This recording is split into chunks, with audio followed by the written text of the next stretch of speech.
উফ, পেটটা বড্ড মোচড় দিচ্ছে।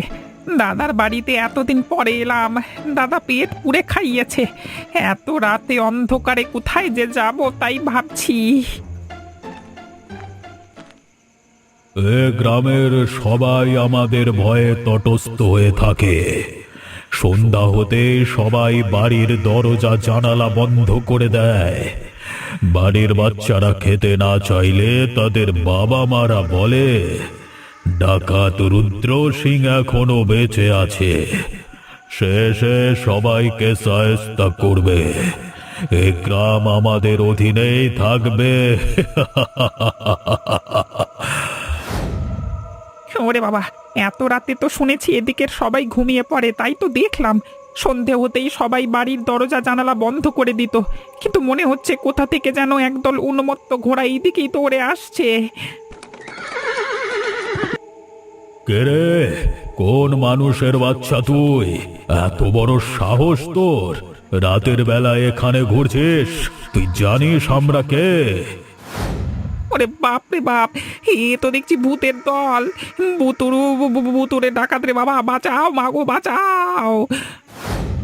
তবে রে শয়তানের বাচ্চা, তোকে আজকে এখানেই শেষ করে দেব। না না না না, আমাকে মেরো না, আমি পালিয়ে যাচ্ছি। ওরে বাবা, আমার হাগা মাথায় উঠে গেল রে বাপ রে বাপ।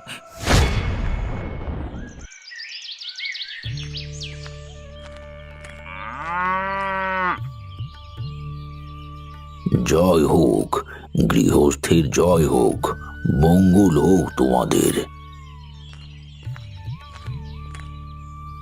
বাবা আসুন, বাবা আসুন। ওগো, এসে শুনে যাও, এদিকে যাও, এইদিকে কি হয়েছে? আমাদের বাড়ি কৃপা করে মহান সাধু তান্ত্রিক ঠাকুর এসেছেন। গৃহস্থের মঙ্গল হবে তোদের। সংসারে দেখতে পাচ্ছি ঘোর অমঙ্গলের ছায়া।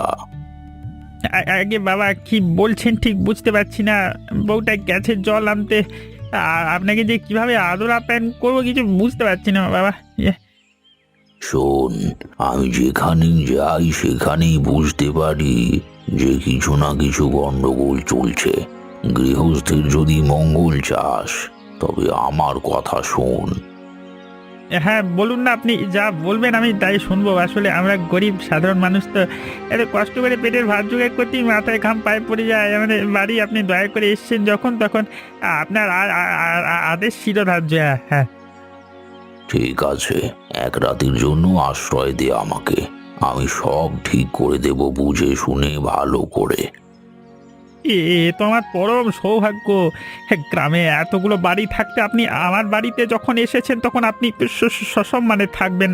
হ্যাঁ একটা কথা বলি তোকে, ঠিক ঠিক জবাব দিবি। হ্যাঁ বলুন বলুন, আমি যদি জানি অবশ্যই আপনাকে বলবো। হ্যাঁ তোদের গ্রামে দেখলাম সব যেন কেমন চুপচাপ, সবাই যেন কিছু একটা ভয় আছে। গোটা গ্রামটা এত চুপচাপ কেন? আসলে সবাই ভয়ে কেউ রাতে বাইরে বের হয় না। অন্ধকার হওয়ার আগেই ঘরের দরজা জানালা বন্ধ করে দেয়, আর সবাই মনের গোপনেই এক বিশেষ ভয় লুকিয়ে আছে। মানে হ্যাঁ, কেন? কি কারণে আর কার ভয় পাচ্ছিস তোরা? আসলে আমাদের গ্রামে ডাকাত ভূতের দল রাতে টহল দিতে বের হয়। তখন যদি কাউকে বাইরে দেখা যায় তাকে ভয়ানকভাবে মেরে ফেলে সেই ভূতের দল। আসলে গতকালই আমার ভাই শহর থেকে এসেছে, সে এইদিকে নিয়ম কানুন না জেনে রাতে বাইরে বেরিয়েছিল, কোনো রকমে বেঁচে গেছে বাবা। ডাকাত ভূত? আচ্ছা, ভালোই কথা। এটাই তো আমি চাই। আসল ডাকাতের আত্মা যারা জীবিতকালে ধনী মানুষের ধন সম্পদ লুট করত, জীবিতকালে অজস্র মানুষকে খুন করেছে, এমন যদি একটা আত্মা বশে আনতে পারি তাহলে আমাকে আটকাতে পারে কারোর ক্ষমতা নেই এমন। বাবা কিছু ভাবছেন? হ্যাঁ, না শোন, আমি যখন এসে গেছি তোদের আর কোনো চিন্তা নেই। তুই নিশ্চিন্তে আমাকে বাড়িতে থাকতে দে, আমার সেবা কর। আমি তোদের মুক্তির পথ দেখাবো। আমি যা করব আমাকে তোরা বাধা দিবি না। আমি এই গ্রামের সাধনা করে সব ঠিক করে দেব। ওপরওয়ালা পাঠিয়েছেন আপনাকে বাবা, দয়া করে গরিবের ঘরে এসে ধন্য করুন বাবা। বাবা আসুন আসুন বাবা, আসুন।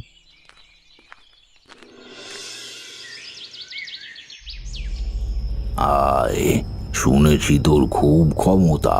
ভৈরবনাথ তোর ক্ষমতা দেখতে চায় নাকি তোদের গ্রামে কারো সাহস নেই রাতের বেলা বাইরে থাকার?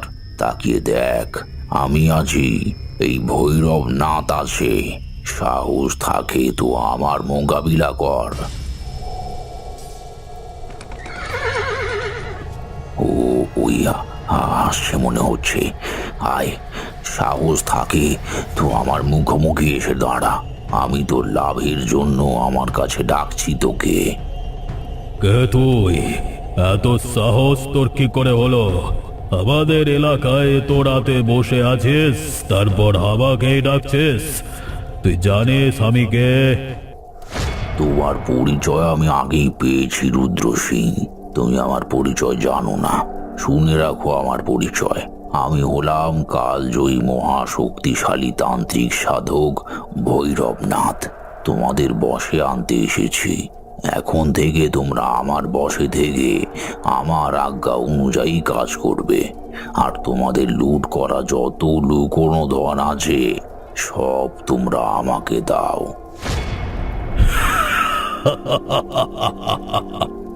তুই বস করবি আমাদের? এই রুদ্র সেন কারোর বাপের গোলাম নয়। শয়তান, তোকে আমরা চিনি। তুই কি ভেবেছিস আমরা তোকে জানি না? ঠগ জোচ্চর তান্ত্রিক, পাশের গ্রামের নরবলি দিয়ে পালিয়ে এসেছিস তুই। চুপ কর, তুই আমার মুখে মুখে কথা বলছিস। ভৈরবনাথ, তুই এখনো আমাকে চিনিস নে। তুই ভেবেছিস আমি কোনো সাধারণ ডাকাত, কিন্তু তুই জানিস না যে আমি কোনো অসহায় মানুষের প্রাণ নিয়ে নে, বরং তোর মতো শয়তানদেরই হত্যা করেছি আমি যতদিন বেঁচে ছিলাম। তোকে আমরা ছাড়বো না, আমরা তোর বসে আসবো না, তোকে আজকে শেষ করে দেব। থামো, তাড়াহুড়ো করো না। আমি তোমাদের সাহায্য করতে পারি। তোমরা কি চাও বলো? আমাদের একটা অভিশাপ আছে, আমাদের সবার আত্মাই গুহায় বন্দী। তোমাদের মুক্তির শর্ত কি? অমাবস্যার রাতে একজন জীবন্ত মানুষকে আমাদের সামনে বলি দিলেই আমরা মুক্ত। তার খাঁচার রক্ত আমাদের আত্মা ওই গুহার বন্দি দশা থেকে মুক্তি পাবে। তুই কি পারবি? তোর সেই ক্ষমতা কি আছে? পারবো। একজন সরল গয়ালা আমাকে আশ্রয় দিয়েছে। সে এখন আমার হাতের মুঠোয়। আমি তাকে নিয়ে আসবো। দেখবো তোর কত ক্ষমতা।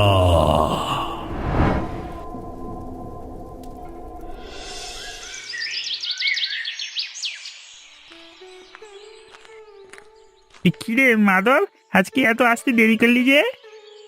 আগে দাদা, কলেজে পড়াশোনার চাপ চলছে তো, গ্রামে দুধ দেওয়ার সাথে সাথে পড়াশোনাটাও তো করি, তাই না? হ্যাঁ। বাবা, বেশ বেশ বেশ, তুই গ্রামের মুখ উজ্জ্বল করবি। গ্রামের কাজের সাথে সাথে পড়াশোনাটা করাও খুব জরুরি। হ্যাঁ, একটা কথা বলবো দাদা? বল না। তোমাদের ঘরে দেখলাম একটা সাধু এসেছে, ব্যাপার কি গো? কি আর বলবো তোকে, বল মাধব। প্রথমে মানুষটা এলো, কিন্তু আমার তো ভালোই মনে হয়েছিল, বললো আমাদের বিপদ থেকে উদ্ধার করবে। কিন্তু এখন দেখছি রাত বিরেতে বেরিয়ে যায়, কোথায় যায় কি করে কিছু জানি না বাবা। তবে লোকটা মস্ত জ্ঞানী। হ্যাঁ, তোমাদের বাড়িতে যখন সাধু জুটেছে তখনই আমি সন্দেহ করেছিলাম। হ্যাঁ, কিন্তু খোঁজ নিয়ে আমি ওর বিষয়ে অনেক কিছু জানতে পেরেছি। কি জানতে পেরেছিস রে তুই? হ্যাঁ, একটু সাবধানে থাকবে গিরিধারী কাকা। একটা সাধু নাকি পাশের গ্রামে গত মাসে একটা লোককে বলি দিয়ে পালিয়ে এসেছে। পুলিশ ওকে খুঁজছে। আমি তোমার বাড়ির সাধুটাকে দেখেছি তো, যা বর্ণনা শুনেছি একেবারে হুবহু ওর মতনই, বুঝতেই পারছো। কি বলছিস কি রে? তাই কি কখনো হয়? তিনি তো খুব ভালো মানুষ। ভালো হলেই ভালো, তাও তুমি সাবধানে থাকবে। আর একটা কথা মনে রাখবে, আজকে রাতে যদি তোমাকে কোথাও যাওয়ার কথা বলে তুমি আমার বাড়িতে চলে আসবে। কোনো কথা বলবে না, কোনো তর্ক করবে না। হ্যাঁ, তুই যা বললি তাতে তো আমি চিন্তায় পড়ে গেলাম রে ভাই। ঠিক আছে, যেমন ভাবে বলছিস তেমন ভাবেই করব। তোমার যে একটা ভাই এসেছিল বাড়িতে, সে কোথায় গেল? আরে সে তো এক রাতেই ভূতের ভয় কেটে পড়েছে রে ভাই। যা অবস্থা আমাদের গ্রামের, বাইরের লোকেদের এখন না আসাই ভালো এখানে। ঠিক আছে কাকা, এলাম।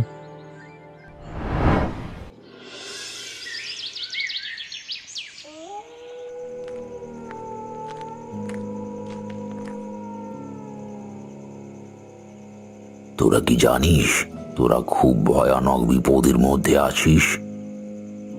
কি বিপদ বাবা ঠাকুর? ওই ডাকাতের আত্মা খুব ভয়ানক। আমি আজ রাতে এক মহাযজ্ঞ করব। সেটা সফলভাবে করতে পারলে তোদের গ্রামের সব বিপদ চলে যাবে, আর তোর এই অভাবের সংসারে সুখ সমৃদ্ধি আসবে। আর সেই জন্য আজ রাতে তোকে আমার সাথে যেতে হবে। কিন্তু বাবা, রাতে তো সেই ডাকাত ভূতের ভয়, আমি আমি আমি কিভাবে যাব? ভয় পাবি না। এই ভৈরবনাথ তান্ত্রিক তোর সাথে থাকতে আবার তোর ভয় কি? যে ডাকাতকে তুই ভয় করছিস তার আত্মাকেই আমি আমার বশে আনবো। কিন্তু আমাকে ছাড়া কি আপনার কাজ হবে না? আসলে আমি এসব ব্যাপারগুলোতে খুব ভয় পাই, এগুলোর মধ্যে থাকতে চাই না। হ্যাঁ, একদম চুপ করে থাক। তুই হবি আমার শক্তির কেন্দ্র। তোর মধ্যে সেই গুণ আছে, আর সেই জন্য তোকে দিয়েই আমি আমার সাধনা সম্পন্ন করব। তোকে আজ আসতেই হবে। ক্ষমা করবেন ঠাকুর, আমার বউয়ের শরীরটা আসলে আজকে খারাপ। হ্যাঁ, চুপ কর তুই। আমার আদেশ অমান্য করে এখনো পর্যন্ত এমন ক্ষমতা ত্রিভুবনে কারো হয়নি। আর তোর এত কি করে ক্ষমতা হলো তুই আমার মুখে মুখে কথা বলছিস? আমি তোকে যেটা বলে গেলাম সেটা তুই শুনবি। গভীর রাতে তুই প্রস্তুত থাকবি, আমি তোকে নিয়ে যাব।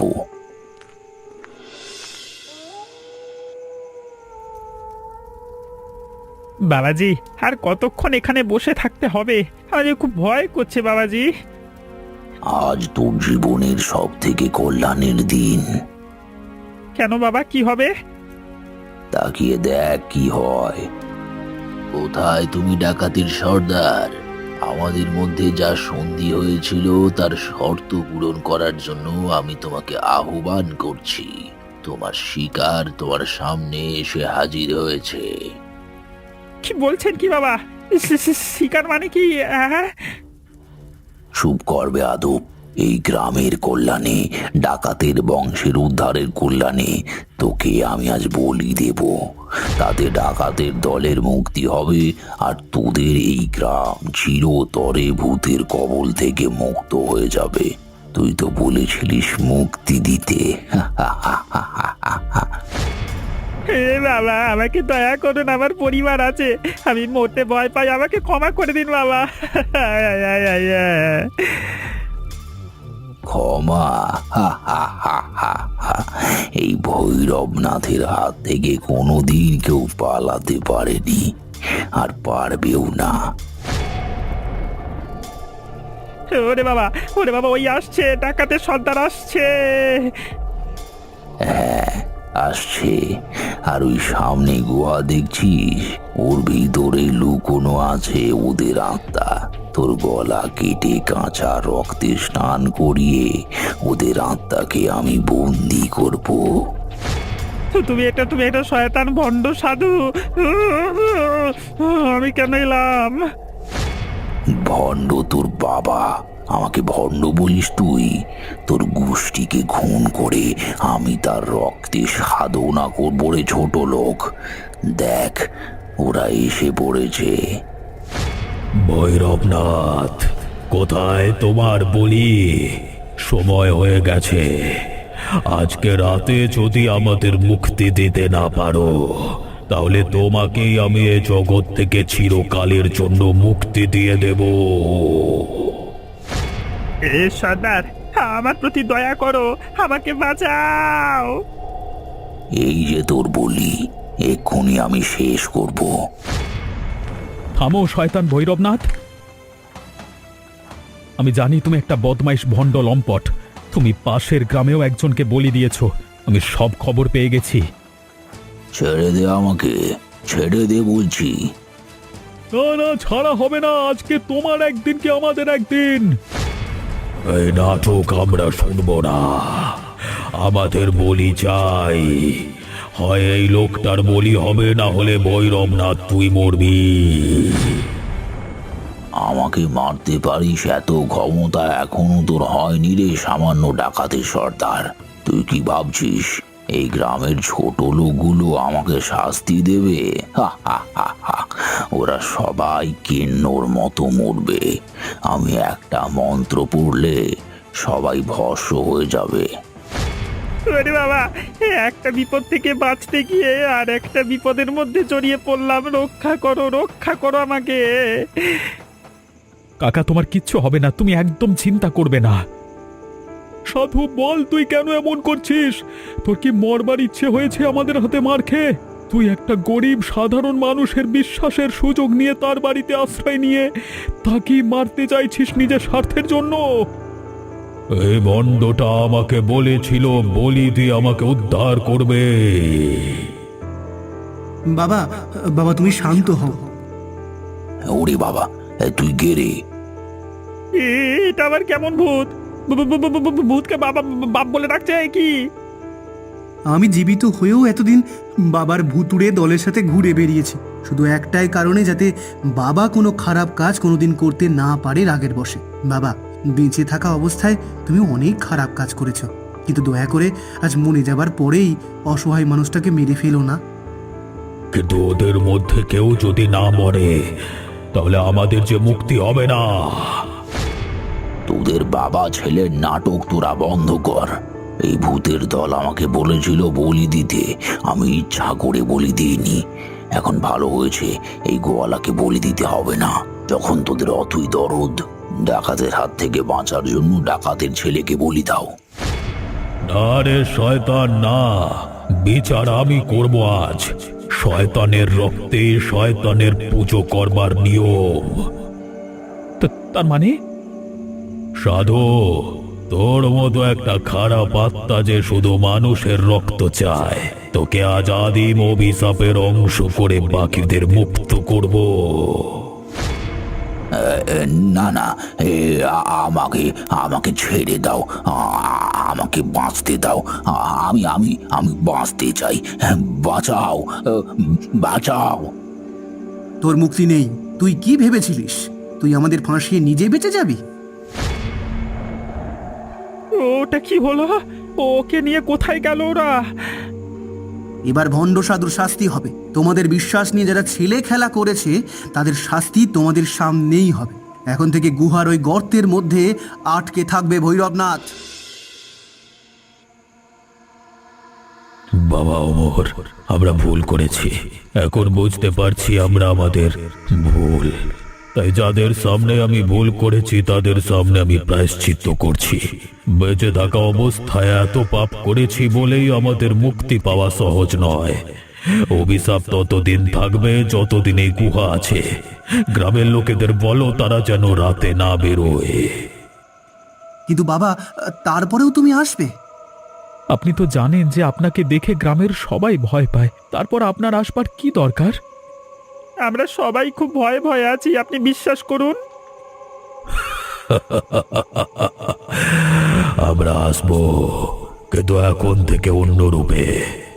আমাদের কাজ এখন বদলে গেছে। আগে আমরা আসতাম এই গ্রামকে শোষণ করতে, কিন্তু এখন থেকে আসবো আমরা এই গ্রামকে রক্ষা করতে। আমরা এখন চাই না কেউ আমাদের দেখে ভয় পাক বা ক্ষতিগ্রস্ত হোক।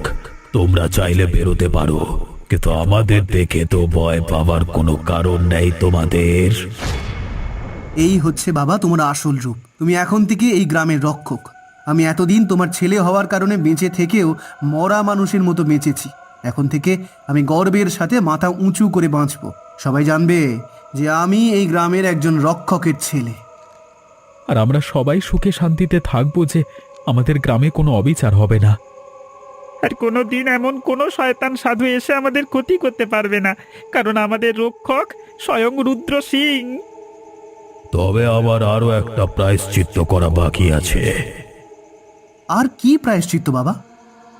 আমরা এতদিন আসতাম এই গুহার ভেতরে একটা গোপন জায়গায় আমাদের লুট করা প্রচন্ড ধন সম্পত্তি সোনা রাখা আছে সেখানে, সেগুলো রক্ষণাবেক্ষণ করতে। এখন আর সেই সব জিনিস আমাদের কোনো দরকার নেই।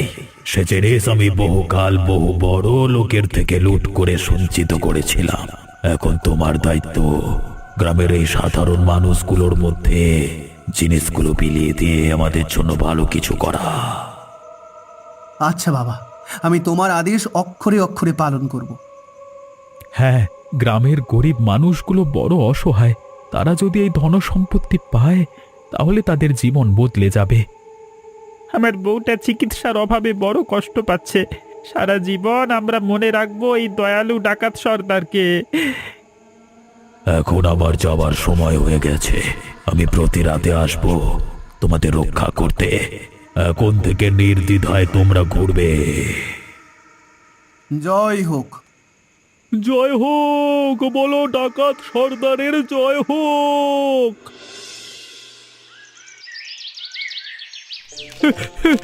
আমার ঘর সোনার হয়ে গেছে। আমাদের ঘরের সবকিছু সোনার হয়ে গেছে।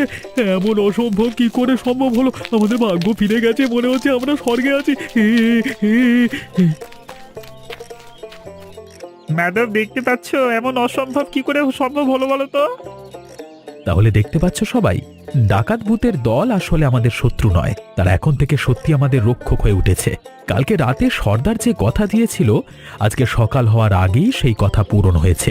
আমরা ভেবেছিলাম হয়তো আমরা সাধারণ কোনো ধনসম্পত্তি পাবো, কিন্তু এত বিপুল পরিমাণ ধনসম্পত্তি যে আমাদের কপালে আছে তা তো কোনোদিন ভাবতেই পারিনি।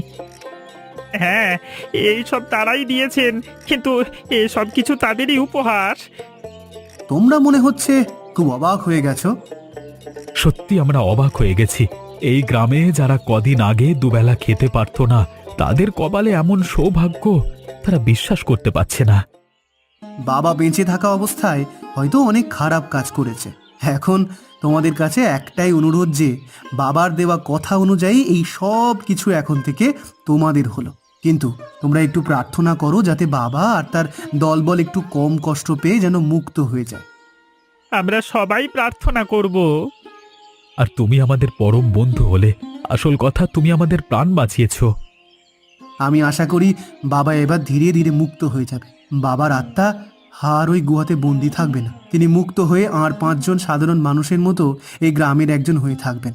তিনি এই গ্রামকে রক্ষা করবেন। তোমরা জানো, আজকে আমার গরুগুলো অন্য দিনের থেকে বেশি দুধ দিয়েছে। আসলে ওই শয়তান সাধুর অনেক দিন ধরে নজর ছিল। ওই সাধুর নজর কেটে যাবার পর থেকেই এখন সবার ভালোই হবে। আমরা আমাদের ভবিষ্যৎ প্রজন্মকে একজন দয়ালু ডাকাত সর্দারের গল্প শোনাবো এবার থেকে। হ্যাঁ, আচ্ছা বলো তো, আমার বাবা ওই শয়তান সাধুকে কিসের শর্ত দিয়েছিল? নিজের আত্মার মুক্তির জন্য? উত্তরটা কিন্তু তোমরা কমেন্ট করে জানিও। আর আমার মতো পাপী কাপালিক তান্ত্রিক হলে এইভাবেই গর্তে পড়ে থাকতে হবে সারা জীবন। বুঝেছ তো? যদি বুঝে থাকো তাহলে আমাদের চ্যানেলটি সাবস্ক্রাইব করো আর কমেন্ট করে জানিও গল্পটা কেমন লাগলো।